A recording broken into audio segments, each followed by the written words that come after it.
The first message I saw wasn't from another woman, it was from my sister. She's starting to notice. Just act normal. I remember the way my hands went cold, not shaking, just cold. Because I wasn't looking for proof of an affair, I was looking for reassurance. I had picked up my husband's phone that night, thinking I would finally prove to myself that I was paranoid, that I was dramatic, that I needed to have patience. Patience. That word again. The screen was still glowing when I read the next message. She trusts me. I'll talk to her. I didn't understand it at first. My brain refused to process it. My sister loved me. She had been in the delivery room when I gave birth. She held my hand when our mother had surgery. She was the person who told me to breathe when my marriage started feeling wrong. She trusts me. My chest felt tight because she was right. I did. And in that moment, sitting on the edge of my own bed, holding my husband's phone in the dark, I realized something that would unravel my entire life. My sister wasn't trying to save my marriage. She was managing it, and I still didn't know why. But I just didn't know how much it would cost me. My name is Natalie. I'm 36 years old, and if you had asked me 5 years ago who I trusted more than anyone in this world, I wouldn't have said my husband. I would have said my sister. Her name is Emily.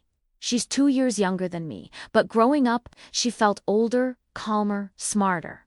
She was the one teachers liked, the one neighbors complimented, the one who remembered birthdays and brought flowers to family dinners. We weren't competitive, at least that's what I believed. We were allies. When our parents fought, we would sit on the bedroom floor and whisper about how we'd never let anyone come between us. When I had my first breakup at 19, she was the one who told me, "You deserve someone who chooses you." She was the first person I called when I met Daniel. Daniel was charming in a quiet way, not loud, not flashy. He listened. He held eye contact. He made me feel seen in the beginning. Emily liked him immediately. "Finally," she said, laughing one night in my kitchen. Someone stable, stable. That word would haunt me later. The first 2 years of my marriage were fine. That's the word I use now. Not passionate, not terrible, just fine. We bought a modest house, we hosted Thanksgiving. We posted the right pictures. But somewhere around year 3, something shifted. It wasn't dramatic, it was subtle. Daniel became quieter. Distracted. He started working later. He started sighing more. He started responding to my concerns with a tone that made me feel like I was interrupting something important. Whenever I brought it up, he would say the same thing. "You're overthinking." And when I called Emily to vent, she would say, "You have to give him space. He's under pressure." Not everything is a red flag, Nat. She always said it gently. Like she was protecting me from myself. I remember one afternoon sitting at her dining table, telling her that I felt like Daniel didn't look at me the same way anymore. She reached across the table and squeezed my hand. "You can't expect the honeymoon phase forever." I nodded, because she sounded reasonable. She always sounded reasonable. And slowly, without noticing, I started filtering my reality through her interpretation of it. If something felt off, I would ask her first. If she dismissed it, I dismissed it. If she reassured me, I swallowed my discomfort. It's strange how gaslighting doesn't always come in the form of cruelty. Sometimes it comes wrapped in love. Daniel and Emily got along well. Too well, maybe. But at the time, I was grateful. I liked that my husband fit into my family. I liked that he laughed at her jokes. I liked that holidays were easy. There were small things, though, tiny moments, like the way he would text her about birthday gifts before asking me. Or how she once said, "He told me he's worried about you," and I froze because I hadn't known he was worried about me at all. "What do you mean?" I asked. "Oh, nothing serious," she said quickly. "Just that you get anxious." Anxious. That word again, Daniel started using it too. You get anxious about nothing. Why do you always assume the worst? It became a theme. If I felt neglected, I was anxious. If I felt dismissed, I was emotional. If I questioned his late nights, I was insecure. And every time I tried to push back, Emily would remind me marriage isn't about keeping score. Have patience. Not every distance means betrayal. She was always on the side of calm, and I started to feel like I was the storm. The first time I truly felt something fracture was during our anniversary dinner in year 4. Daniel barely looked up from his phone. I joked about it, trying to keep things light. Emily laughed and said, "He's probably planning something." He wasn't. But she had planted that possibility. And suddenly, my disappointment felt childish. After that, I began noticing how often she stepped in to interpret him for me. He didn't mean it like that. He's stressed, he feels misunderstood. I don't know when I stopped trusting my own instincts. I just know that one day I realized I was checking with her before confronting him, and that's when something inside me started shrinking. I didn't have proof of anything. Not then. Just a feeling. A feeling that I was the only person in my marriage who didn't have full access to it. And every time that feeling surfaced, the same voice echoed back. Be patient. I thought she was protecting my marriage. I didn't realize she might have been protecting something else. And I definitely didn't realize that the first real crack in my life wouldn't come from my husband. It would come from the person who told me to trust him. And I did, until the night I picked up his phone and read her name. It wasn't an explosion, it was erosion. The kind that happens so slowly you don't even realize you're stepping on something that's disappearing. Daniel didn't change overnight, he recalibrated. Daniel didn't change overnight, he recalibrated. That's the only word I can use now. He recalibrated the way he spoke to me, the way he answered questions, the way he turned things around. It started small. I would ask, "Are we okay?" He would sigh. "Why wouldn't we be?" And somehow I'd end up apologizing. Emily became the mediator without anyone officially assigning her that role. If Daniel and I had tension at dinner, she'd text me later. "He told me he feels like you don't trust him." I would freeze. Because I hadn't said I didn't trust him. I had said I felt distant. Somewhere between what I said and what he repeated, the narrative shifted. And she was always in the middle. I didn't think it was strange at first. Families talk, sisters talk. But there was a pattern. Whenever Daniel and I argued, he would grow quiet, withdrawn, cold, and within hours, Emily would call me. "Are you two fighting again?" How did she know? "He just seems stressed," she'd say. "You can't corner him." Corner him. That word stuck with me. When did asking for reassurance become cornering? There was one night I remember vividly. Daniel had come home past midnight. No explanation, no apology, just a casual, "work ran late." I asked a simple question. "Can you tell me next time?" His jaw tightened. "You don't own me." The next day, Emily invited me for coffee. She didn't ask what happened. She told me, "You can't control him, Natalie. Men shut down when they feel monitored." Monitored. I hadn't checked his phone. I hadn't tracked him. I had asked for communication. But suddenly, I was the overbearing wife. I remember sitting there stirring my coffee long after it had gone cold, wondering how I had become the difficult one. Daniel started using phrases that sounded borrowed. "You're creating narratives. Your anxiety fills in blanks. You read into everything." Emily had said those exact things before. Word for word, I tried to convince myself that it was coincidence. Maybe they just shared similar perspectives. But there were other things. Tiny fractures. Like the time I mentioned feeling lonely, and Daniel said, "Emily thinks you isolate yourself." I hadn't spoken to her about that. When did she start diagnosing me, and why was he quoting her? One afternoon, I walked into our living room and heard Daniel laughing, really laughing. Not the polite, restrained version he gave me. It was light, easy. I rounded the corner. He was on the phone. With her, he ended the call quickly when he saw me. "What's so funny?" I asked. "Nothing," he said. "Just family stuff." Family stuff. I felt ridiculous for feeling something twist in my stomach. It was my sister. My sister, what kind of woman feels threatened by that? But that's the thing about intuition. It doesn't ask for permission to exist. It just sits there, heavy, unexplained. I started noticing how often she was involved in our private matters. If Daniel and I discussed finances, somehow she knew. If we disagreed about vacation plans, she'd casually reference it days later. "Oh, so you're still debating the trip?" I would blink. How did she know that? Daniel insisted he was venting, that he needed someone neutral. "Would you rather I talk to a stranger?" He framed it like I was unreasonable for wanting boundaries.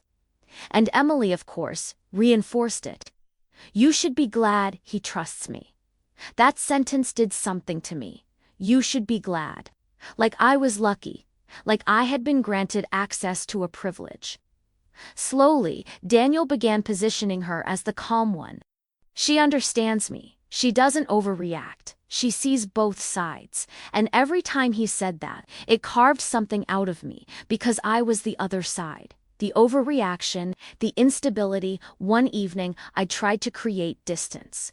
I told Daniel I felt uncomfortable with how often he confided in her. He looked at me like I had just insulted something sacred. "She's your sister." "Exactly." He exhaled sharply. "You're making this weird." And that was the first time I questioned my own perception so deeply that I almost convinced myself I was inventing the discomfort. Almost. But then there was the dinner. The one that changed everything. We were at my parents' house. A normal Sunday, my mother had made roast chicken, my father was telling the same story he always tells. I went into the kitchen to grab water, and I heard them. Daniel and Emily. Low voices, too low, not inappropriate, not flirty, but private. Intimate in a way that didn't fit the room. When I walked in, they stopped. Not awkwardly, not guilty, just in sync. Later that night, I asked Emily what they were talking about. She smiled. "You're reading too much into silence." Silence. She weaponized calmness so well, it was almost art. The real shift happened when Daniel started saying things like, "Emily thinks we should try therapy. She believes you're overwhelmed. She told me to be patient with you, with me." That's when something inside me snapped quietly. Because she was no longer defending him to me. She was defending me to him. Or at least, that's what she claimed. But why was she so involved? Why was she always the translator? The mediator? The emotional authority? I started feeling like an outsider in conversations about my own marriage. And then there was the message. The one I didn't see fully yet. The one that would make everything click. It started with something small. Daniel had left his phone on the kitchen counter while he showered. A notification lit up. "Emily." I didn't read it. Not then. But I saw part of it. "She's suspicious again." Again, my heart didn't race. It sank. Because suspicion implies history, implies pattern, implies coordination. I stood there staring at the screen, trying to convince myself I had misread it. Maybe it said something else. Maybe my brain was filling gaps. Maybe I was exactly what they both implied. I was anxious. But that word again wouldn't leave me. That night, when Daniel fell asleep, I lay awake staring at the ceiling, listening to his breathing, wondering how many conversations about me had happened without me. Wondering how often my sister had reassured him that I would calm down. Wondering how many times she told him to just wait me out. And that's when I decided to do something I had never done before. I reached for his phone, and this time, I opened it. I didn't feel dramatic when I picked up his phone. I felt calm. That's what scared me later. Daniel's face was turned toward the wall, his breathing steady, deep enough that I knew he wouldn't wake easily. For years, I had told myself I wasn't that wife, the one who snoops, the one who invades privacy. But something about that word, again, had shifted the ground beneath me. She's suspicious again. Again, that meant pattern, and pattern means coordination. I unlocked his phone. He had never changed the code. He never thought he needed to. That realization hurt more than I expected, confidence or arrogance. Emily's name was near the top of his messages. Frequent, too frequent. I opened the thread. The first message I saw wasn't recent. It was from 3 months earlier. Don't push her tonight. She's already tense. My stomach tightened. He had answered, I know, she's spiraling. Spiraling. I felt my face go hot. Not because it was cruel, but because it was strategic. I kept scrolling. She thinks I'm distant.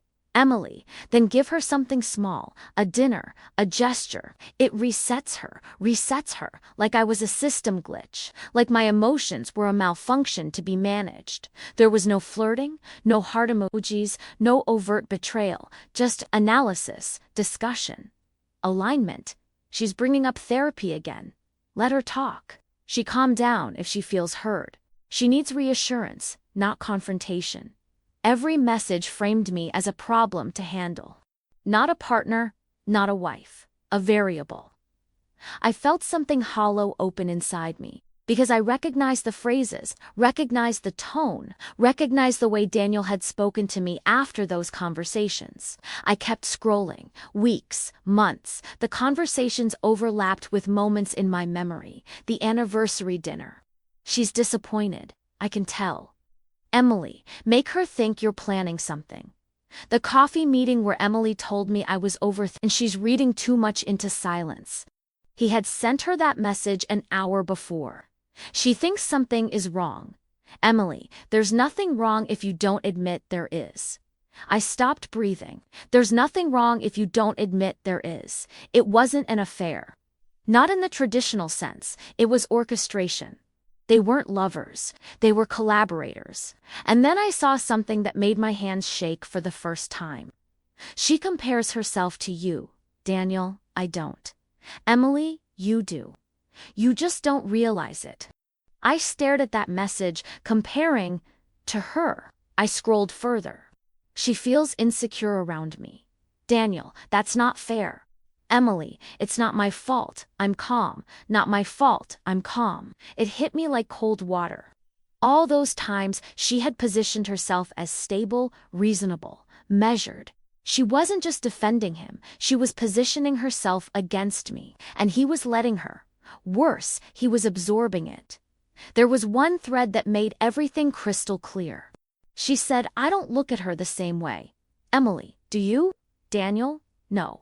Emily, then stop pretending. Stop pretending. The simplicity of it gutted me. He had stopped pretending, and she knew before I did. Another message, she doesn't get you the way I do. I felt dizzy.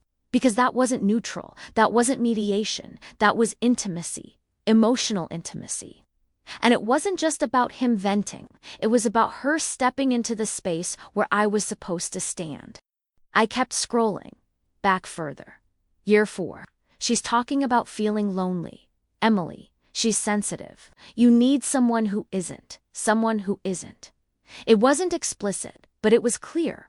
She wasn't just analyzing me. She was contrasting herself with me. Subtly, constantly. And Daniel was listening. There were moments where he confided in her about me in ways that should have stayed inside our marriage. She cries to isolate. She makes everything heavy. She overthinks my tone. And Emily always responded in the same rhythm. You deserve peace. You shouldn't have to walk on eggshells. You need space to breathe. I had heard those words before. From him, but they weren't his originally. They were hers. I felt like I was watching my own dismantling in text form. And then I saw the message that broke something permanent. She trusts you.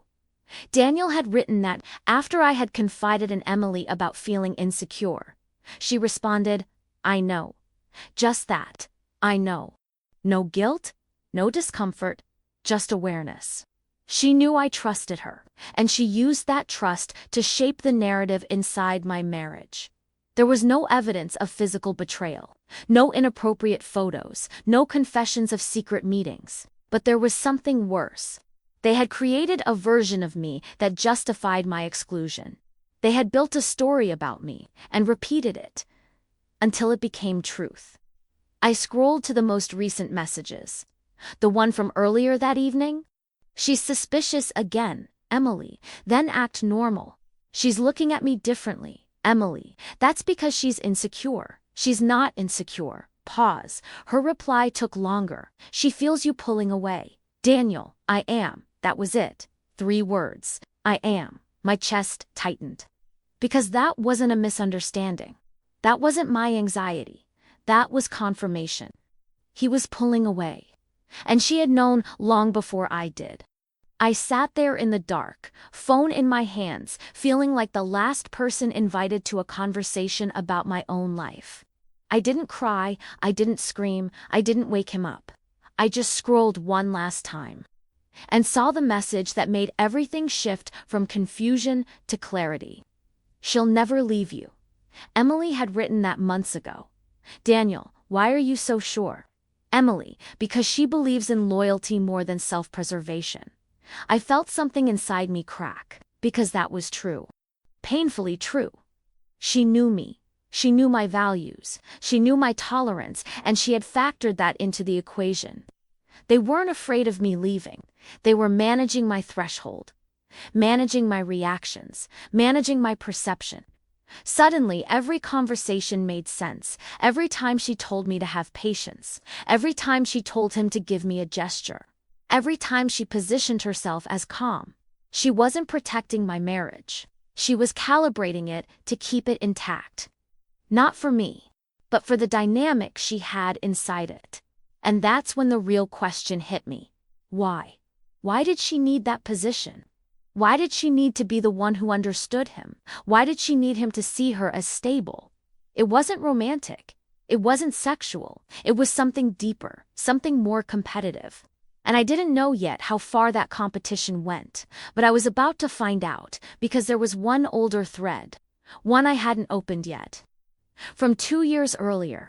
And the first line read, "She'll never be what you need." I hesitated. Then I opened it. That older thread. The one from 2 years earlier. The one that began with, "She never be what you need." I opened it slowly. I don't know why I expected something dramatic, something explosive, something unmistakable. Instead, it was almost clinical. Daniel, she's trying. Emily, trying isn't the same as being right for you. I stared at that sentence for a long time. Being right for you. Not for the marriage, not for the long term, for you. The framing was subtle. But it shifted the axis. The next messages built on that tone. Daniel, it's complicated. Emily, it's not complicated. You're different people. Daniel, we've built a life. Emily, comfort isn't compatibility. Comfort isn't compatibility. I felt like I was reading the slow rewrite of my own existence. I scrolled further. Daniel had confided in her during moments I barely remembered as conflicts. She cried again. Emily, she cries because she feels you slipping. Daniel, I don't know how to fix that. Emily, maybe it's not yours to fix. That line lodged itself in my chest. Maybe it's not yours to fix. That wasn't neutral advice. That was disengagement, permission. I started reconstructing the timeline in my head. Year 3, I began feeling distance. Year 3, Daniel started confiding in Emily more frequently. Year 4, I started questioning myself. Year 4, Emily became the voice of reason. Year 5, I felt invisible. Year 5, she became indispensable. It wasn't random. It wasn't accidental. It was progressive. I kept scrolling. There were stretches where their conversations were daily, multiple times a day. Not flirtatious, not overtly inappropriate, but deeply personal. She knew when we fought before I told her. She knew when he felt restless. She knew when I had panic attacks. And then I saw something that made my throat tighten. Daniel, she thinks I compare her to you. Emily, Daniel, you're easier. My vision blurred. Easier. Emily, I don't demand so much. Daniel, you don't. There it was. The comparison made explicit, not romantic, not sexual, competitive. He wasn't sleeping with her. He was emotionally measuring me against her. And she wasn't deflecting that. She was reinforcing it. I went back to my memories. Every time I expressed frustration, she would say, "Maybe you expect too much." Every time I asked for reassurance, she'd say, "Some women would be grateful." Grateful. For what? For emotional distance. For being dismissed. Now I understood. She wasn't protecting my marriage. She was positioning herself as the superior alternative, not as a lover, as a standard, as a benchmark, as the calm woman, the rational woman, the woman who understood him. And then I saw the message that reframed everything. "Daniel, she feels threatened by you. Emily, she should." I stopped breathing. The next message came seconds later. "Emily, not because of anything inappropriate, but because I see you clearly, see you clearly." What did that even mean? "Daniel, she thinks I tell you too much." "Emily, you do." "Daniel, should I stop?" "Emily, no, just no." Not even hesitation. I felt the timeline rearranging itself in my head. There had been that Thanksgiving when she and Daniel stayed up talking after everyone went to bed. There had been the vacation when he volunteered to drive her separately because she gets carsick. There had been the afternoon, she told me, "You don't listen to him the way he needs." How did she know what he needed? How did she know what I lacked? Because she had built a parallel channel inside my marriage. A private consultation, a confidential alliance. And then I found the moment where she crossed from advisor to architect. "Daniel, she's asking if I'm still in love." "Emily, what did you say?" "Daniel, I said yes." "Emily, do you believe that?" There was a long gap in the thread. Hours. Then he responded, "I don't know." My stomach dropped. "Emily, then don't lie to yourself. Don't lie to yourself. Not fight for it. Not remember why you married her. Not choose her. Just clarity. Clarity that removed me from the equation." I scrolled further back.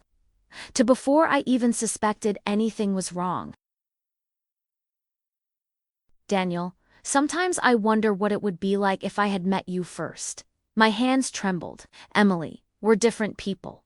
"Daniel, I know, Emily. And that's why it works. That's why it works." I read that line again. It works. What works? The understanding, the dynamic, the emotional intimacy. I kept scrolling. He had confided in her about fights before they happened. "She's been on edge lately. Emily, she senses you drifting." "Daniel, I'm not trying to."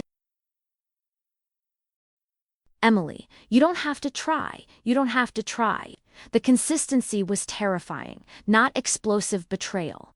Systematic erosion. She never told him to leave me. She never told him to choose her. She simply offered herself as the easier, calmer, more compatible presence. Over time, that contrast did the work for her.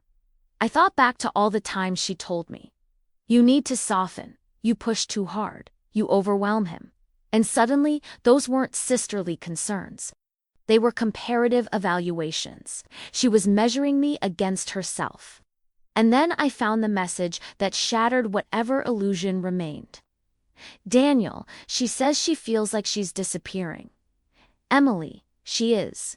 3 words. She is. No empathy, no alarm, no loyalty, just confirmation. My chest tightened painfully because I had said those exact words to Emily once. "I feel like I'm disappearing." And she had hugged me, and she had told me I was overthinking.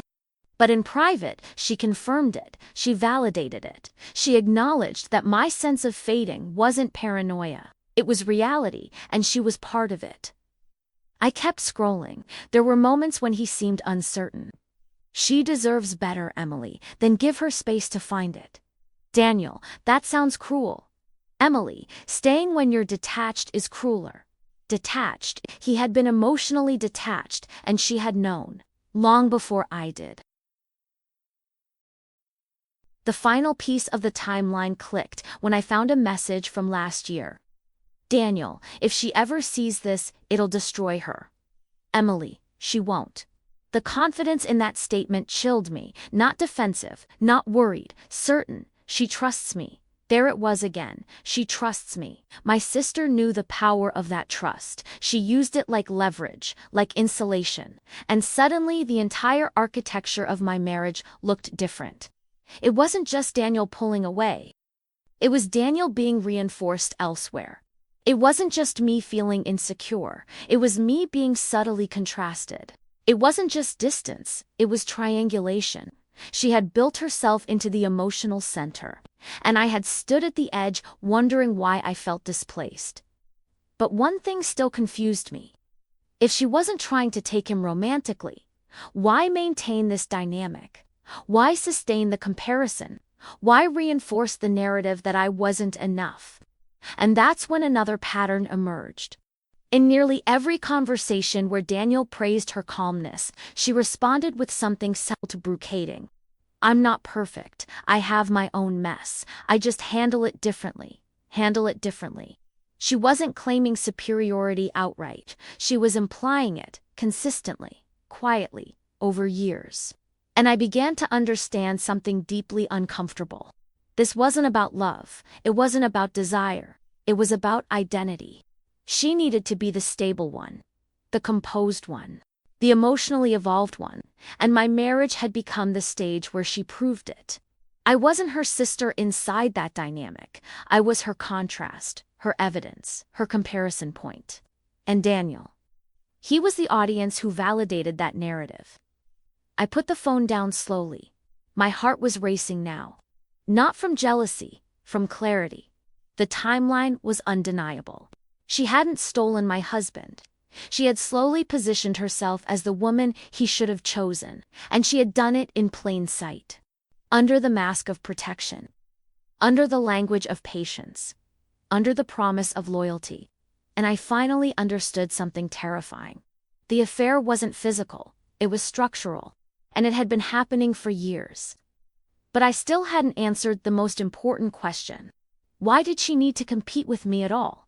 The answer to that question was waiting in a memory I had buried, and when I uncovered it, everything became irreversible. I didn't scream. That's the first thing people expect when they hear a story like this. They expect a shattered glass moment, a phone thrown, a slap, a scene. But when I confronted Daniel, I was quiet, terrifyingly quiet. He was sitting at the kitchen counter the next morning, sipping coffee like nothing in the architecture of our lives had shifted. I stood across from him. I read your messages. He didn't freeze. He didn't flinch. He just set the cup down slowly. Which messages? That question alone told me everything. Not confusion, calculation. Yours and Emily's. There it was. A flicker. Not guilt. Recognition. He leaned back in his chair, jaw tight. You shouldn't have gone through my phone. I almost laughed. Not because it was funny, because it was predictable. I shouldn't have, I asked calmly. Or I wasn't supposed to. Silence. That's when he shifted tactics. It's not what you think. Classic. What do I think? I asked. He exhaled. We talk. That's it. About me. You're my wife, and she's my sister. That landed harder than anything else, I had said. For a second, he didn't answer. Then he said something that felt like being pushed underwater. You always twist things. Twist? I felt my pulse in my throat. I'm not twisting anything. You've been emotionally outsourcing our marriage. He rolled his eyes. Emotionally outsourcing. What does that even mean? It means you've been building intimacy with her. His tone sharpened. Intimacy. That's disgusting. Disgusting. The audacity of that word. You told her you don't know if you love me. I was venting. You told her I'm not what you need.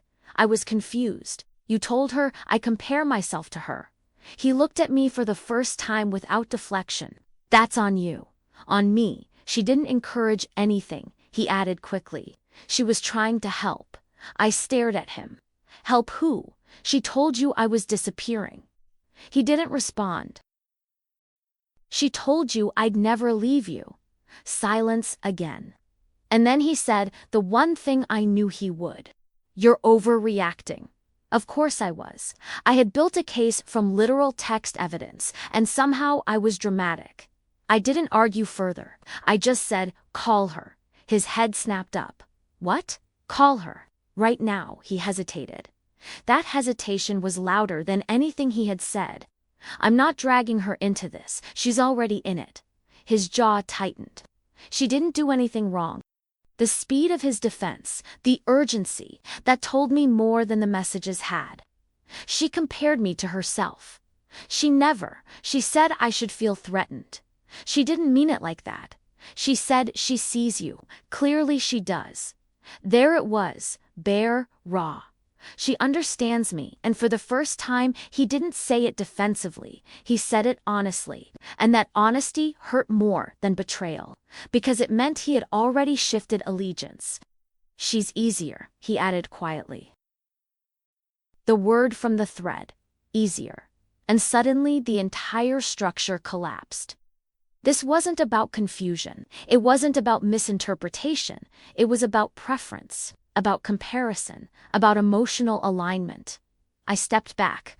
I'm not competing with my sister. No one's competing. Then why does it feel like I lost?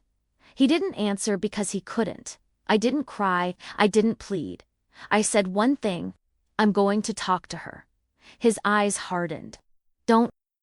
That single word confirmed everything.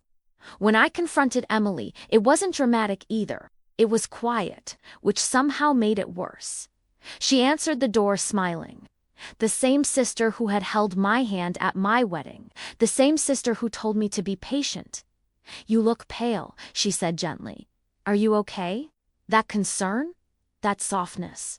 It almost broke me. I read the messages. The smile didn't disappear immediately. It flickered. Then she inhaled slowly. You shouldn't have done that. The same line from both of them. It's my marriage, and it's my brother-in-law. The way she said it sounded rehearsed.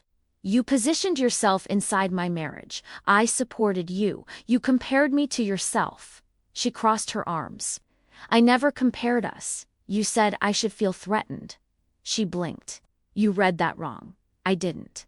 She stepped closer. You've always been insecure around me. That sentence hit differently because it wasn't new. It was old. It was childhood. It was the unspoken thing between us. You think I don't know that? She continued softly. You've always felt like I'm calmer, more composed. My chest tightened. This wasn't about Daniel anymore. This was about identity. You made yourself the standard, I said. She shook her head slowly. I didn't make you emotional. You are. The cruelty of that calm tone, the way she refused to escalate. It made me look unstable by contrast.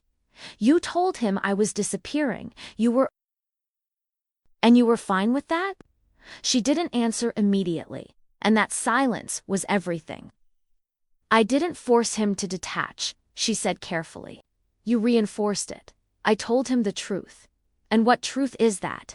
That you exhaust him. There it was, blunt, not whispered, not softened. You demand too much, she continued. You always have. The room felt smaller. This wasn't about saving my marriage. It was about validating her own narrative. You liked that he saw you as easier, I said. She didn't deny it. She just said something far worse. I didn't ask for that, which means she enjoyed it, which means she let it happen, which means she knew. You think I wanted him? She added quickly. Is that what this is? No, I said slowly. That would be simpler, and I meant it. Because if it had been physical, it would have been cliché, predictable. This was layered. This was psychological. You wanted to be chosen, I said. She looked at me. Really looked at me. And for the first time, something in her expression cracked. Do you know what it's like, she said quietly, to always be the second daughter? The words landed heavily. Second daughter. You had the spotlight, she continued.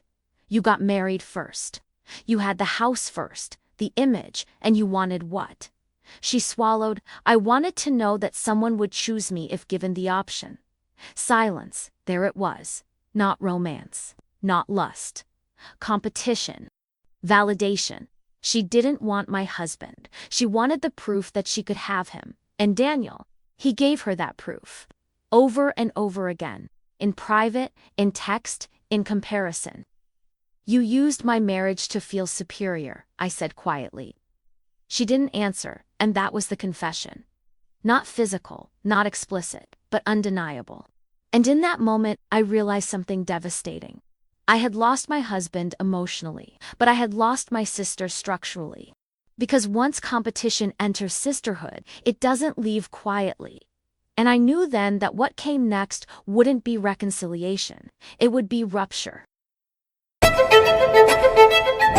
After the confrontation, everything went quiet. Not resolved, not healed, just quiet.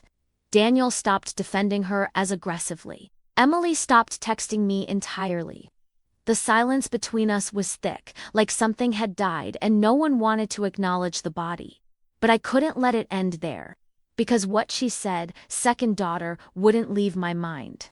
I started replaying our childhood in fragments. Small memories I had dismissed. The science fair, where I won first place and she got honorable mention. She smiled in every photo. Later that night, I found her sitting alone in our room, tearing the ribbon into thin strips. I thought she was just overwhelmed. The time my high school boyfriend told her she was easier to talk to. She laughed and said, "That's because I don't make things complicated." Back then it felt harmless. Now it felt like groundwork. There was always a subtle narrative between us. I was intense. She was balanced, I was emotional, she was composed, I was expressive, she was measured. Our parents never compared us directly, but the world did. Teachers did, friends did, even extended family did. She's so calm, you're so passionate. Calm always sounded superior. Passionate always sounded like too much. And somewhere along the way, she built her identity around being the stable one.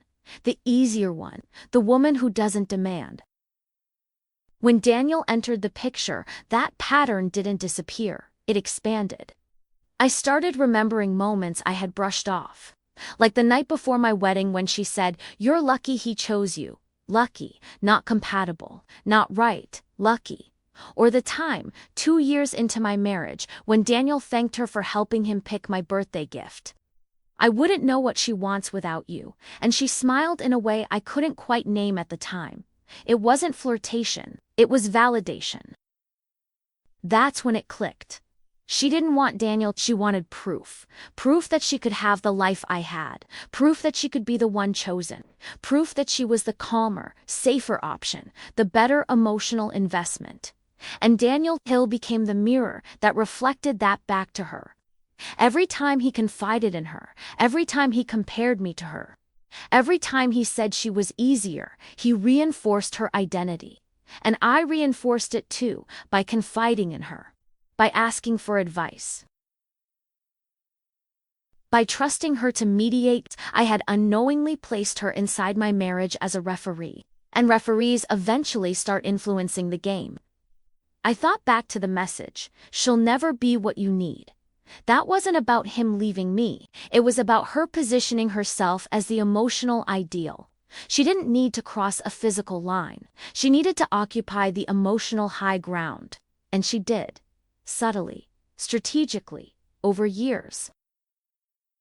The hardest part wasn't accepting that Daniel emotionally detached, it was accepting that my sister helped him rationalize it. And even worse, she helped him feel justified.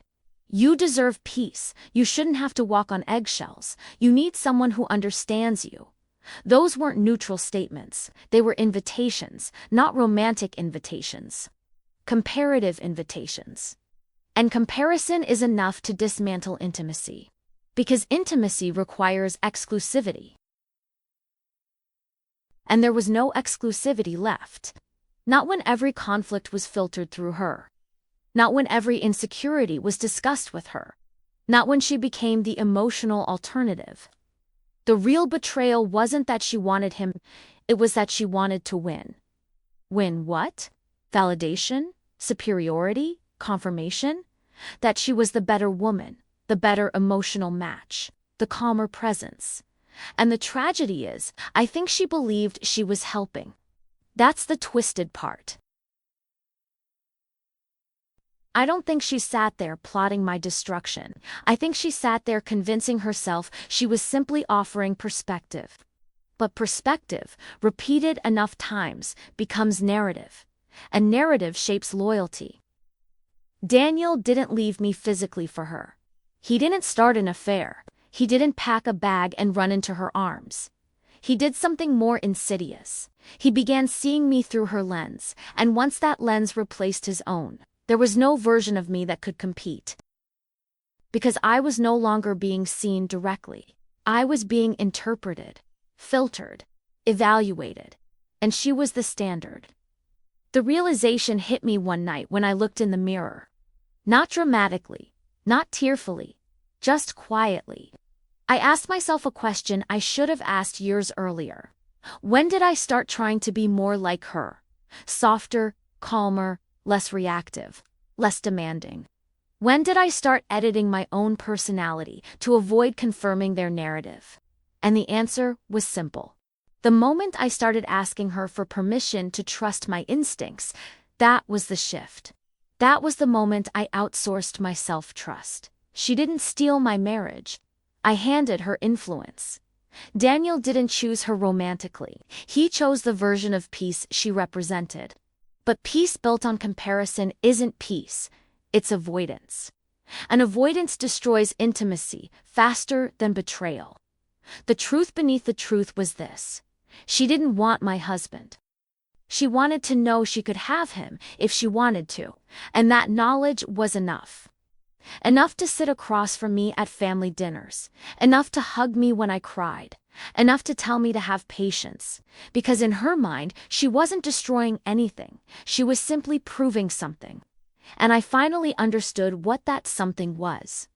She needed to feel chosen, even if the choice stayed hypothetical, even if it stayed emotional, even if it cost me my marriage. And in that understanding, there was clarity, but there was no reconciliation. Because once competition replaces loyalty, there is no going back to innocence, and that's when I knew something irreversible had happened. I wasn't just grieving a husband, I was grieving the version of sisterhood I thought I had, and I wasn't sure which loss hurt more. I didn't scream, I didn't expose her, I didn't send screenshots to the family group chat, I didn't tell my parents. I did something worse. I went quiet. For weeks, I let the knowledge settle. Not because I was unsure, but because I needed to understand something. Was I grieving the truth or the illusion? Daniel and I were barely speaking by then, not dramatically, just distantly, like to people who already knew the outcome but hadn't signed the paperwork yet. He could feel the shift in me. He asked one night, "Are you still mad about the messages?" And that question told me everything. He thought this was about messages. He thought this was about flirtation. He thought this was about jealousy. It wasn't. It was about triangulation. It was about emotional outsourcing. It was about watching my husband build intimacy somewhere else while convincing me I was the unstable one. And the part that hollowed me out was this. She knew exactly what she was doing. Not in a cinematic villain way, in a quiet, self-justifying way. The kind that says, "I'm just being honest. I'm just trying to help. I'm not the problem here." And I realized something uncomfortable. She didn't hate me. She envied me. There's a difference. Hatred is loud. Envy is patient. Envy smiles at family dinners. Envy helps you pick wedding dresses. Envy holds your hand and tells you to breathe, and then gently reinforces every insecurity you've ever had. I replayed one specific memory. 2 years into my marriage, I had a fight with Daniel about something small. Dishes, I think. I called her. She sighed and said, "You can be really intense sometimes. Maybe try not reacting to everything." I remember apologizing to him. Now I see it differently. Every time I expressed a need, it was reframed as intensity. Every time I expressed discomfort, it was reframed as overreaction. And slowly, I started questioning myself. Not him, not her, myself. That's the real betrayal, not the emotional closeness. Not the comparisons, not even the secret loyalty. It was the erosion of my self-trust. Because once you doubt your own perception, you become easy to manage. Daniel didn't need to fight me. He just needed to consult her, and she didn't need to steal him. She just needed to position herself as the calmer alternative. One evening, I asked her to meet me for coffee. Not to accuse Blade, not to explode. Just to end something. She arrived perfectly composed, neutral lipstick, soft sweater. The same expression she wore when she told me to be patient. I looked at her and said something simple. I know. She blinked. Know what? I know you were emotionally involved. She inhaled sharply. I wasn't involved. You were invested. That word landed. Invested. She didn't deny the conversations. She didn't deny the comparisons. She didn't deny telling him he deserved peace. Instead, she said something I'll never forget. I never meant to hurt you. And that's when it became clear. She never meant to help me either. Her loyalty wasn't malicious. It was conditional. She was loyal to whoever validated her. And Daniel validated her. In a way that didn't require her to risk anything. She didn't have to be the wife. She didn't have to carry responsibility. She just had to be the emotional sanctuary. And sanctuaries feel safer than marriages. I didn't yell. I didn't cry. I said one final thing. You weren't protecting him. You were protecting your place. She didn't respond. Because she couldn't. And that silence confirmed everything. The real betrayal wasn't that she wanted him. It was that she enjoyed being needed more than she valued being loyal. I walked out of that cafe knowing two things. My marriage was over, and my sisterhood was too. Daniel and I separated quietly. No scandal, no public implosion, just paperwork and distance. He asked once, "Are you sure this is what you want?" And for the first time in years, I didn't consult anyone before answering, yes. Because clarity feels different than anger. It feels clean, and the most unexpected part, I didn't feel rage toward her anymore. I felt detachment, which is worse. Because anger means connection. Detachment means the bond is gone. Family gatherings became different, polite, surface, level, strategic, but something fundamental had shifted. I no longer looked at her as my safe place. I looked at her as someone who needed to win quietly, and I chose not to compete. That's the part no one talks about. Sometimes the strongest move isn't exposing the betrayal. It's stepping out of the triangle entirely, refusing to be the comparison, refusing to audition for your own marriage, refusing to prove you're calmer, softer, more accommodating. Because I finally understood something. I didn't lose my husband to my sister. I lost a version of myself trying to survive both of them, and that version doesn't get to come back. But neither does the illusion. And I can live with that. People always want a dramatic ending. They expect the sister to confess publicly, the husband to regret everything. A final explosive confrontation at Thanksgiving, that didn't happen. Real life rarely gives you cinematic justice. It gives you something quieter. Distance. Time did something confrontation never could. It removed the triangle. Without constant access to my life, my emotions, my marriage, there was nothing left for her to position herself against. And without her as a mediator, Daniel had to sit alone with his choices. The funny thing is, once I stopped competing, I stopped shrinking. I didn't realize how much of my personality had been edited. I used to soften my tone, mid-sentence used to swallow frustration, used to rehearse conversations in my head so I wouldn't sound intense. Now, I speak calmly, directly, without asking for emotional permission. The first holiday after the separation was strange. Family dinner, same table, same house. But the dynamic had shifted.